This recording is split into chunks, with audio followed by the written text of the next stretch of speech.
கர்த்தருக்கு ஸ்தோத்திரம். இன்றைய வசனம் 119 சங்கீதம் 156 வசனம். கர்த்தாவே, உம்முடைய இரக்கங்கள் மிகுதியாய் இருக்கிறது. 119 சங்கீதம் 156 வசனம். கர்த்தாவே, உம்முடைய இரக்கங்கள் மிகுதியாய் இருக்கிறது. இன்னைக்கு கர்த்தர் உங்ககிட்ட சொல்கிற ஒரு வார்த்தை என்ன தெரியுமா? உங்கள் மேலே அவர் இன்னும் இரக்கமாக இருக்கேன்னு சொல்கிறார். ஆமென்.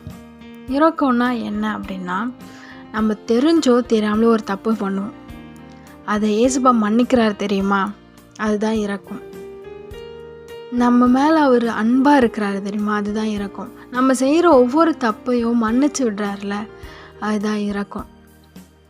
நீங்கள் நினைக்கிறீங்க இயேசுப்பா இன்னும் என் மேலே இரக்கமாக இருக்கிறாரா? வசனம் சொல்லுது மிகுதியாக இருக்கிறாராம். உங்கள் மேலே வைத்திருக்கிற இரக்கம் மிகுதியாக இருக்கான். அதுக்கு அளவே கிடையாது. அவ்வளோ இரக்கமாக உங்கள் மேலே இருக்கிறார். அவருடைய இரக்கம் பெரியது. அவ்வளோ பாவம் பண்ணிட்டேனே, இவ்வளோ மோசமாக நடந்துக்கிட்டேனே, ஏசுப்பா என்னை இன்னும் நேசிக்கிறாரா, இன்னும் மன்னிக்க மனது உள்ளவராக இருக்கிறாரான்னு நீங்கள் கேட்குறீங்க. அவர் உங்களை மன்னிக்க மனது உள்ளவராக இருக்கிறார். உங்களை இன்னும் நேசிக்கிறார். உங்கள் மேலே இன்னும் இரக்கமாக இருக்கிறார். நீங்கள் செய்ய வேண்டியது ஒரு காரியம்தான். உங்கள் பாவத்தை அறிக்கை செய்து விட்டுருங்க. ஏசுப்போட ரத்தத்தினால கழுவப்படுங்க.